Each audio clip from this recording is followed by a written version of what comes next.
Well, first of all, I just want to say, really excited to be here, honored to be doing this with you guys. You're two visionaries in the DeFi space, and you're really both on the forefront of transforming global finance as we know it. So maybe we could just jump right in, and each of you just introduce yourselves, talk a little bit about what you're building and how it's currently impacting DeFi. Sergey, you want to go first? Yeah, sure. We make something called decentralized Oracle network called Chainlink. Chainlink provides data onto layer 1 blockchains like Ethereum and others to enable great applications like DMM, which is what Greg works on. Our goal is to provide the data and the external proof about what's going on in the world, to provide definitive truth about what's happening out in the world in a way that it can trigger a market in a blockchain. So it can trigger an event in a blockchain. It can be used to meet the high requirements of the types of things that DMM is building for the tamper-proofness and reliability that they need to make true smart contracts. And we call them universally connected smart contracts. So that's what we enable. Yeah, so DMM, I'm Greg Keough, and I'm one of the members of the DMM Foundation. And so the DeFi Money Market, or DMM as we call it, is basically just trying to reintroduce kind of stable interest into the world, right? So this has kind of disappeared globally, right? It's very difficult to get any yield on any type of investment. And the way we're doing it is doing it by combining kind of some blockchain with real world assets, and Chainlink and what Sergey and those guys do is an integral part of it, in basically allowing anybody right now with USDC, DAI, ETH, and we have a vote on USDT to be added, to earn 6.25% stable, kind of uncorrelated interest. And all of this is backed up by real world assets that are producing income, and they're all viewable on chain, as well as many other data points thanks to Chainlink and the technology. So we're kind of one part of the ecosystem for those looking to generate yield, but generate yield in kind of a different way by using, kind of bridging these two worlds between real world assets and the blockchain. Yeah, and you both, by the way, just got plugs from the previous panel. So everyone's excited to hear a little bit more about what you guys are doing. How would you describe the current state of decentralized finance now? I mean, I think it's early days. You basically have some of the initial beginnings of financial products, synthetics, things related to lending, interest generating things. So I think it's early, and there's a lot more to do and a lot further to go in both the complexity of the products, the many things they can do. I think there are some exciting things around already coming into existence. And I think the global nature of it is truly a huge benefit, because there are many markets and many people all over the world that have access to the internet, but don't have access to, as Greg mentioned, interest-bearing financial products or any number of other things. So the market is really the global market, and then what percentage of that market then has private keys that can utilize these systems through some store of value that private key controls. But I think that you are seeing more and more value flow into the private keys that hold tokens. You are seeing more and more addresses, you basically are seeing more and more value flow into the format that DeFi can use. You're seeing that happen globally. And then I think that drives the demand for DeFi and eventually leads to more advanced, better and better products, just like, happens in capitalism, generally speaking. And but right now I think it's early on both the product, and it's early on the amount of capital in the space able to use the products, which are both very good things, because I really think the numbers that we have now are like very exciting to people, but really they're a very small fraction of both the global numbers and even a fraction of the larger crypto space's value that could be put into DeFi. So on both counts, I think we're very early. Well, so would you say first inning? Yeah. What do you think? Yeah, I would. I would concur. I mean, I think we may be either first inning or we're still driving to the ballpark. Maybe we're inside buying a hot dog and beer. I don't know. But it's pretty early. And it does remind me a lot of when I was involved in the internet very, very early on in the late 80s. And obviously the impacts there were pretty large. I think actually the impacts here in DeFi and this technology is going to be much larger. We're at the very, very early phases, which is incredibly exciting. So you have people like Chainlink kind of building the underlying infrastructure, what's going to generate a whole new world and a better way of doing things. This is now visible to some people, but it's still a very small fraction of the people, I believe, can actually see what's going to occur. So we're still very early on the adoption slope. I do think there's a very compelling, however, macroeconomic reasons that this is going to accelerate growth going into the future because, and again, just look at the DMM product, it's based on yield. If you go to, you know, most of the bonds, there's tons of negative yielding bonds. A regular person, if he puts interest or money into an account, earns almost nothing, and sometimes he loses money. So there's all these very compelling reasons to start to develop, to adopt simply an improved infrastructure based on these kind of initial technology elements that we're laying out right now. So it's very, very early, but I think the growth we're going to see in the future is going to be exponential. And I think that people are probably greatly underestimating, I believe, what this change is going to bring and the size of this market. I think it's going to be very, very large. I think it's the new financial system, basically. Yeah, I agree. So let's talk a little bit about that and just kind of the future of decentralized finance and how you see it evolving. Yeah, so I mean, I guess I'll take that one first. So I think, again, we're early on, and I think we're going to have lots of different unique products. They're building specialities, right? So I can speak mostly to the one we're trying to do, in that there's a tremendous amount of assets, you know, globally that produce yield. But if you look at our current system, we have two fundamental problems, I believe, with the economy that at least at DMM and DM Foundation we're trying to fix. So the first is we have general debasement of fiat currency globally. And I don't think there's any fiat currency that is, you know, and I think that is immune to that. And I think the basic reason is it kind of doesn't, running these systems actually have no real true vested interest in making sure that they're kind of viable and that they're actually accretive in value, et cetera. So that's one part of the problem. Bitcoin and other things, there's many things helping solve this problem. And then the secondary problem is that of lack of yield, in my opinion. So if you look at like financial inclusion, I actually spent a lot of time prior to this. I was the CEO of a joint venture between MasterCard and Telefonica, trying to bring people into the financial system using telephones. But if you look at those two problems, and they're global problems, if the money I earn actually every day is worth less and less, and then the little money I have, I can put somewhere to try to make savings, and I earn nothing, that is actually a tremendous global economic problem. And I think that is, and it's basically pigeonholing people into, even though they're working very, very hard, not getting the ability to kind of build out and prosper. And I think this is what we're trying to solve, a lot of others trying to solve, by building this better financial infrastructure. And I think it's a crucial thing that we need to solve, both for ourselves as well as the future generations, because it's simply it's a better way to do it. I agree. Sergey? Yeah, I think that's a very compelling and point of view and worthwhile endeavor that all of the people in the DeFi space are helping move forward in their way, and Greg and DMM are taking a very active role in that. I think that I think the points that Greg mentioned are really two of the main points, and then there are a few others about specifically how the DeFi industry will evolve on the back of those types of dynamics. I think there are serious issues with the global financial system. So I think the way that DeFi gets adopted is through three dynamics. Either you have the crypto community grow and you have DeFi get adopted through that smaller community that's now growing as more value flows into cryptocurrency formatted stores of value. And that's like the slow roll kind of variant of you slowly have the growth of the cryptocurrency community, the token ownership community, and that creates a market that has value which wants to earn interest or wants to participate in synthetic contracts or future contracts. And there needs to be the existing financial system can't serve those contracts to those token holders, right? So that's what DeFi is fundamentally doing now, to the tune of 4 billion, which is once again a very, very small fraction of what I think it'll be. Then you have a second variant where you start to see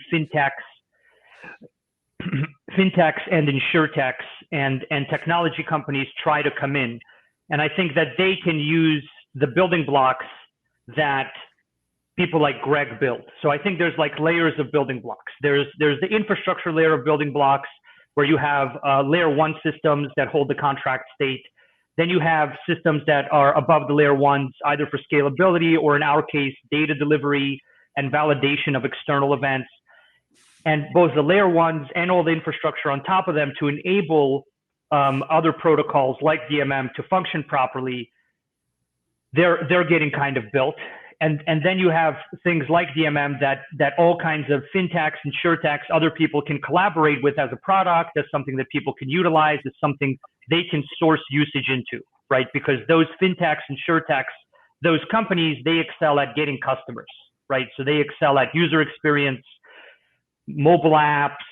They're unbelievably good at it from the internet boom, right? Of how do I make the best possible interface with the most optimized button color and the edges of the A/B testing, the buttons, crazy degrees of people have literally degrees in how to make these buttons, right?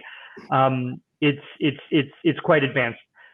And then you eventually arrive at a third wave of adoption, which is the institutions that have amounts that are not manageable in today's terms, right? So you essentially have three categories. You have the crypto users who are a large enough category now to make people successful, to make DMM successful, to make other DeFi applications successful. 3 years ago, that wasn't the case. 3 years ago, you would have built some kind of DeFi application. You wouldn't have had a large enough user base with enough value stored in private keys that could utilize that DeFi application such that you could say, I have 500 million, I have 100 million, I have $1 billion in my application, I'm successful, right? And that success breeds more people to do that. And it also accrues more and more resources to things like DMM, to the people that are able to successfully aggregate that value, right? The second dynamic is then, in my opinion, when the fintechs and insurtechs try to come into this space, it's going to be difficult for them to do that because they're not going to be crypto enabled or crypto native. They're going to look at it as an add-on, or they're not going to have the concept. It's going to be very difficult for them to remove their existing infrastructure and replace it with blockchains, at least for some time. What they will be able to do is they might be able to add incremental immense amounts of decentralization. So you'll see fintechs and insurtechs being able to use blockchains for payment systems. You'll see them being able to use blockchains for a lending product that gives them interest of some kind. You'll be able to see them, like in our case, they use us sometimes now more and more for data delivery. So you'll see fintechs and insurtechs getting validated data or definitive truth about something that's triggering their system. So you'll see them using decentralized systems more and more, but what they're going to continue to excel at is owning user relationships and driving users into certain funnels of usage of infrastructure and underlying systems, which is what I feel that a lot of the DeFi protocols and the DeFi protocols now, that's what they want to be. They want to be some kind of underlying infrastructure. They want to be an open source standard that other people can build funnels of usage into, because building funnels of usage is one category of competence, whereas building the place that actually executes the contracts is a different segregated piece of competence. Whereas before that was slapped together in a single web firm, because the web firm had to generate the interest, generate the contract, generate all the contractual guarantees and the interface. But now you can have a highly reliable infrastructure on the layer, on the base layer, on the Oracle layer, and also on the financial contracts layer. And then people can drive all kinds of usage into it. And then eventually the driving of that usage will extend to enterprises. And the enterprises will then eventually, you already see this from people like Fidelity. You see them looking at how to put any number of crypto assets in the hands of their users. Fidelity's, man, I don't even remember, 3.2 trillion, 6.8 trillion, depending who you talk to. It's a lot of assets. It's a lot of usage. And I think that once there's some first movers that do that in the enterprise, then the other enterprises, they like to very smartly be what they call fast followers for that's their approach, but that's fine. In any case, I think that's the way it's going to evolve. And all along the way, what the infrastructure at the layer 1 level, at the data level, is going to need to do is it's going to need to enable the financial contracts layer that people like DMM are building to keep up with demand.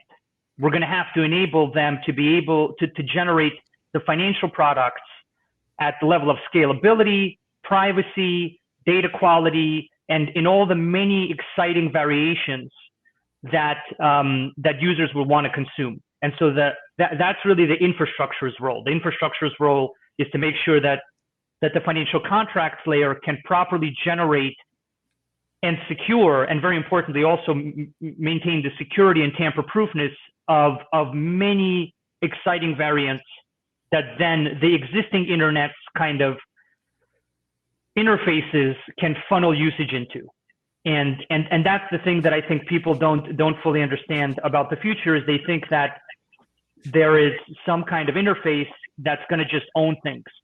That interface is going to funnel usage and money to the financial contracts that provide the best return and the best security and the best exposure to various risks that they can. That's all they actually need to do for their users to win those users. They don't need to generate the financial contracts. And I think you see the beginning of what Sergey is talking about right here, right? So you can always see like the little beginnings of this. So so if there's no yield in the world, I know Draper just launched something, Return Network, and it's a pretty simple idea. It's doing exactly what Sergey said, is that you have users who may or may not be that familiar. So let's develop an app that's just a really simple way to generate 6.25% interest, and they're using the DMM protocol as the vehicle to do that. So that's, again, that's what I envision happening as well. You can start to see small bits of it happening. So that Return Network is just one of those. But there's many other people who are using protocols like DMM and others to say, hey, I can build kind of good consumer-facing products using these protocols that actually have very strong competitive differentiation against the other products in the market. And it's not just price. It can be transparency, right? So like in DMM's case, using Sergey and Chainlink's technology, all of the assets are viewable on chain through their oracles, right? If you were to buy a traditional financial product, you would never see that level of detail ever. And we're kind of just at the beginning of doing this. And as we add new asset classes in, so we're adding aviation, and we're working with the oracles right now with Sergey and his team to build those out. You get these great, it's kind of what we're about at DMM, is how do we build like 3 or 4 really good use cases so people can see it, touch it, see if they like it. If you don't like it, try it, interact with it. And then from there, we kind of go to the second phase of what Sergey was talking about, is the DMM Foundation. Basically, DMM is governed by a DAO, the DMM DAO. And so if you are a DMG holder, you have governance rights. So, and this is where, depending on level of percentage you have in DMG ownership, you can actually be an asset introducer in different countries. And so you need a certain percentage actually to introduce assets in the country, because again, at the basis, I always come back to is you need something at risk, right? So if we were all sitting, just the 3 of us running the financial system, and we had a lot of equity in it, it would not be in our best interest to debase it, right? We wouldn't want to do that ever. We'd actually want to take the opposite approach. And so DMM and the DMG is looking to do that. And part of what we're doing, again, because DMM at the end of the day, our product produces 6.25% for users, but it's always has 3 key components for it to be introduced into the ecosystem. 1, it has to have a real world asset behind it that has a first lien senior secured position. What that basically means very simply is if something goes wrong, you can get the asset. And then secondarily, it's always over collateralized in 2 ways. So it's either over collateralized in value. So if it's worth $100, you would enter it into the system. It has to be over collateralized, so less. And then secondarily, the income streams are over collateralized. And this is where the DMG comes in. So while we have 6.25%, we actually have extra income that goes to DMG holders, and they actually vote. And so we're actually gonna have a vote coming up to that excess income to burn tokens using that. So this is the idea there. I believe if you give control over to people and they have something at risk and they're invested in the system, you can actually build something that is kind of the opposite of the current financial system we have, which is actually something that's growing, that's stable, that's controlled in quantity, that the people governing think like, hey, I want this thing to be the most valuable possible. And by turning these keys over to the community, I believe that they make good decisions. I think, unfortunately, the way the system is structured right now, nobody really has a specific interest in making sure that it's a good system, right? Everybody's in there for such a short period of time. They have a very short, narrow view that they kind of don't care. I mean, for my 4 years or 8 years or whatever it is, and I don't have this kind of vested ongoing interest. And I think by blockchain allows us to do that for the first time, which I think is an incredibly powerful tool. Well, you're looking at the opportunity too to create far superior products, because if you're looking at, a 6.25% yield, and you're looking at a product that has greater transparency, and why would anyone go to a traditional money market? I mean, it just makes no sense once this really achieves mainstream adoption and people really start to understand what's happening. Which I think that's. I was just going to mention. I think you're correct, and that's where we get, like, right now we're in the crypto adoption phase. But certainly, this is extremely compelling. There's many more reasons, but this is certainly one of the use cases that's very compelling for normal people if they get the right this new way of doing things. And I think that's going to be very, very large once it starts getting going. Yeah, no, I completely agree. And, we talk a little bit about the just mainstream adoption. One of the things I'm really focused on right now is I'm working on a paper on how fintech is going to save America's fractured retirement system. And, part of it, if you look at, we really are facing a looming retirement crisis in this country, and I think perhaps in many countries too. I mean, we saw a lot of significant flaws with pensions and that whole defined benefit system, and pensions, state, local, are underfunded in a large part because no one ever expected interest rates to be this low and for this long. And, we're seeing, individual retirement accounts that are just severely lacking any kind of access whatsoever to yield. So I think it's really interesting what you guys are putting together, because I think that this could ultimately be a viable solution to Americans' retirement challenges, which is huge. I mean, what do you think about that? You want to take it, Sergey? I'll follow up. Sure. I don't want to comment on what will or won't happen with people's pensions. That's a really, really sensitive topic. Because it's very serious. I think that the thing that I would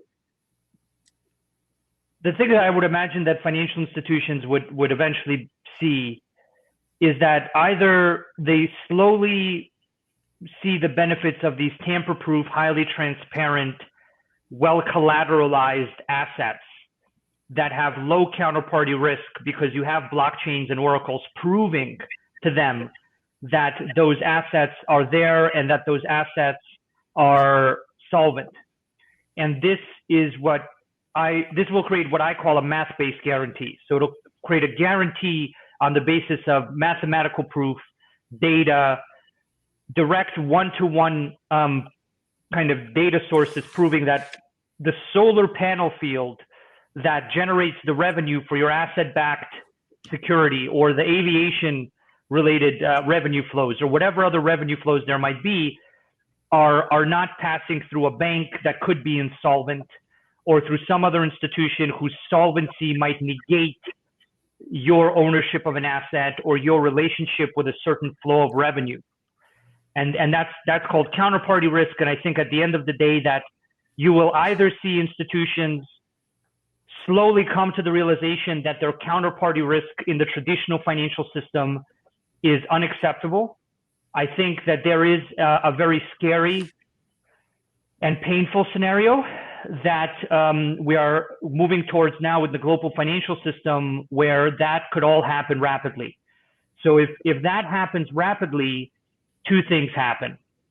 I mean, the first things happen is that there's a lot of pain out in the world, because there's a lot of people that depend on the financial system functioning properly. And so that's not something that anybody should take, that's not a good thing. That's a lot of people are going to have issues.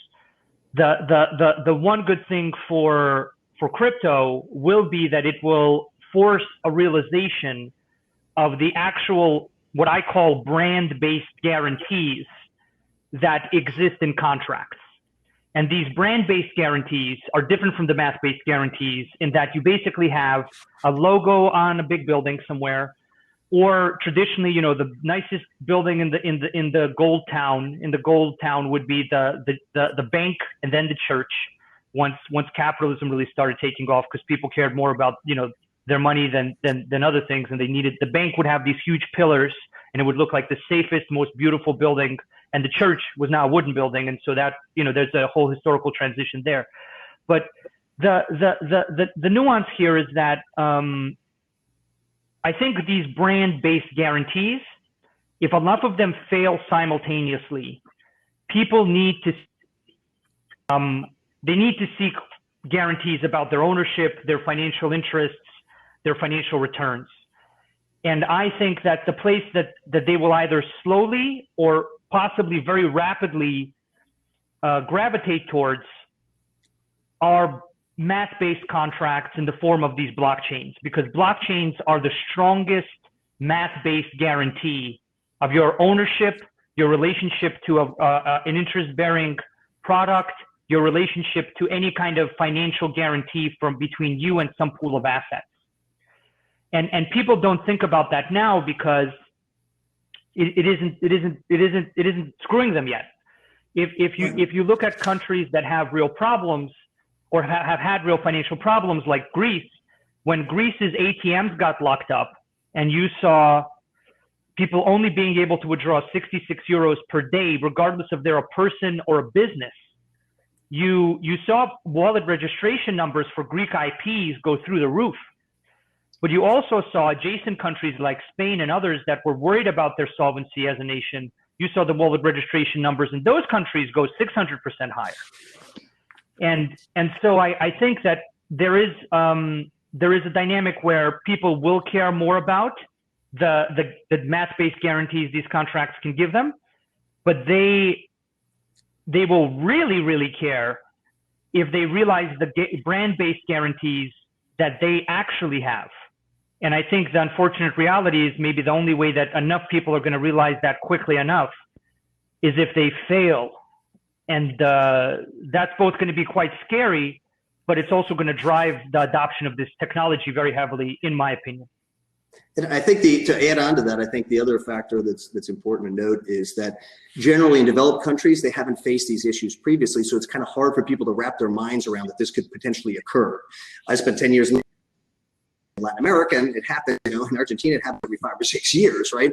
And so people are very accustomed to that. But you're correct. You see these numbers spike because consumers at the end of the day are very, very smart. And I think that this is an improved way of seeing and doing things. I think in the developed economies, you haven't had to really deal with this. It's been a problem, but it hasn't been this kind of catastrophic problem. So I concur. I hope it doesn't occur, but if it does, it'll push mass adoption. And then the other layer I'd just put on top of that is there's an undergoing trend in just money and investment in general of millennials. Millennials are actually going to have the most investment funds to invest than any other group. And if you look at them, they're much more interested in, you know, crypto and digital assets than traditionally, you know, a share of Ford.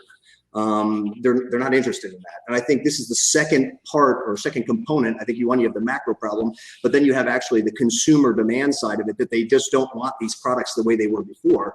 Digital assets have so many different benefits that are far superior. So when you're a digital native, having grown up with it, it makes much more sense that you prefer to have digital assets. And I think a lot of the traditional financial institutions are greatly underestimating the kind of consumer side of this, that the new consumers are going to be the bulk of this, you know, these investments and revenues in the future, actually don't want the current products that are designed.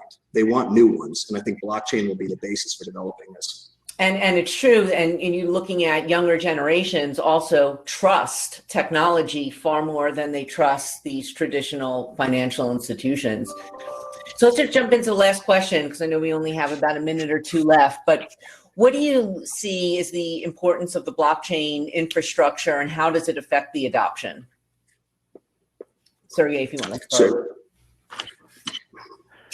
Yeah, I mean, I think the critical point here is that smart contracts are built using two components in the case of the types we're discussing. They have a blockchain, which is a layer 1 system where the contract state lives, and then they have an off-chain component, which is this thing called an oracle. And the oracle has to properly validate all the data to the degree that it can reliably trigger the contract. And if that data isn't validated, then the contract isn't tamper-proof, and it starts to fall back into the world of traditional centralized financial products and doesn't meet the high standards that smart contracts need to meet. So I think the nuance there is that it's not a coincidence that DeFi is growing as you're seeing more and more data than ever in history being put on blockchains about markets. What we actually see is that as we put more and more data on chain, our users and even new users are able to either launch new markets for existing products as we make that data available. Because you can't actually build many of these you can't build any of them without data. So the products you can build in this DeFi kind of revolution problem space and this category of products is completely bounded to the data they have access to. And that data needs to be validated in a specific Oracle mechanism manner. And it is that manner that we excel at, and that's why we work with a lot of these leading DeFi teams, because we are enabling them to launch not only more products, but to launch entirely new categories of assets onto the blockchain, because the contract can now have data about what's going on with that asset. Yeah, and I see when we first started working with Sergey and the team there, and this is some time ago, I mean, it's an essential component of what we're doing by combining the real world assets with the digital world. They can't work without actually the oracles. And we're actually at the very beginning phases of using Chainlink in these oracles. There's many more things we can do as far as not just on, the data reference networks we're using. We use them for the collateralization ratio. And by having, as Sergey says, these smart contracts attesting to and making sure that valuations stay on track, and if not, immediate actions take place that you couldn't, for example, issue more tokens, right? If it's not, the ratios aren't correct.